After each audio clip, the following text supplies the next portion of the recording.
Magandang hapon sa inyong lahat. Ngayon ay araw ng Lunes, unang araw ng Hunyo, taong 2026. Mayroon tayong mahalagang balita ngayong alas 5 ng hapon. Opisyal na pong lumabas ng Philippine Area of Responsibility ang Bagyong Domeng. Pero bago kayo magdiwang at itabi ang inyong mga payong, makinig kayong mabuti.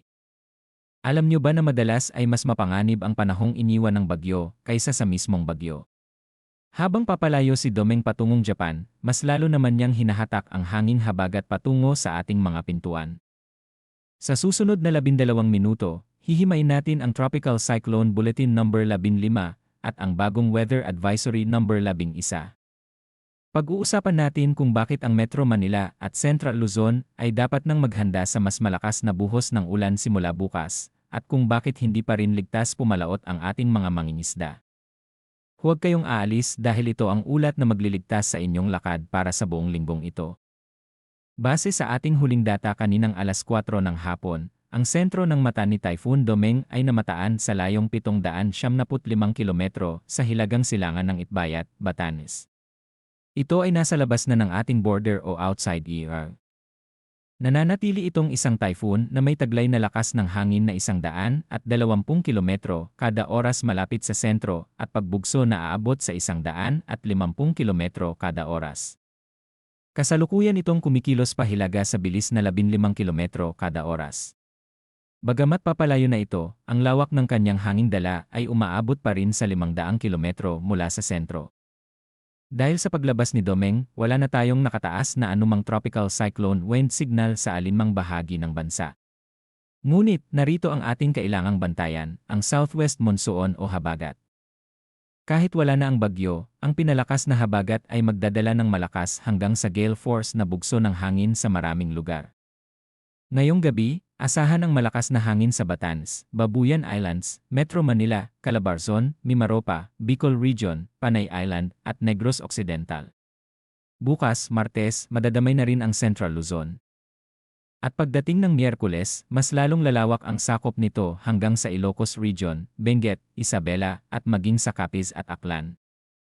Ang mga nakatira sa matataas na lugar at sa mga baybayin ay dapat mag-ingat sa mga biglaang bugso na maaaring makasira ng mga mahihinang istruktura.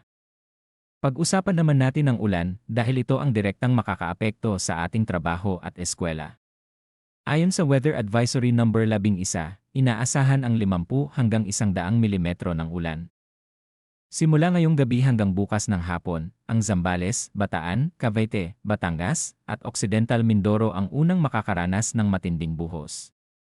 Pero heto ang kailangang paghandaan ng mga taga-Maynila, simula bukas ng hapon, Martes, hanggang Miyerkules ng hapon, ay lalong lalakas ang ulan sa Metro Manila, Bulacan, at Pampanga, kasama pa rin ang Cavite at Batangas. At pagsapit ng Miyerkules hanggang Huwebes, ang ulan ay aakyat naman patungong La Union, Pangasinan, Benguet, at Tarlac. Ang mga ulan na ito ay maaaring maging mas matindi sa mga bulubunduking lugar. At dahil ilang araw na tayong nakakaranas ng pag-ulan, ang lupa ay basang-basa na o saturated na. Ibig sabihin, mas mataas na ang tsansa ng landslides at flash floods. Kahit hindi malakas ang ulan sa inyong lugar pero kayo ay nasa paanan ng bundok, maging mapagmatsyag dahil baka ang ulan sa itaas ay magdulot ng pagbaba ng tubig at putik. Para sa ating mga kababayang mangingisda, mananatiling raw o maalon ang ating karagatan. Sa hilagang seaboard ng Batanes, ang alon ay aabot pa rin sa 3 metro. Sa iba pang bahagi tulad ng Isabela, Cagayan, at Kalayaan Islands, ang alon ay aabot sa 2.5 metro. Ang mga motorbangka at maliliit na sasakyang pandagat ay pinapayuhang huwag munang pumalaot. Napaka-unpredictable ng dagat ngayong pinalakas ang habagat, kaya't unahin po natin ang ating kaligtasan. Ano ang ating aasahan sa mga susunod na araw? Si Domeng ay patuloy nakikilos pahilaga-hilagang silangan patungong Japan. Inaasahan nating dahan-dahan na itong hihina habang lumalamig ang tubig na dinadaanan nito at nagiging mas masama ang environmental conditions para sa isang bagyo. Pero muli, ang panganib para sa Pilipinas sa kasalukuyan ay hindi na ang mismong bagyo kundi ang hila nitong ulan. Bilang paalala sa lahat, ang ulat na ito ay base sa pinakahuling buletin ng ating Weather Bureau. Maaaring magbago ang track ng ulan o ang tindi nito kaya napaka-importante na kayo ay laging nakatutok.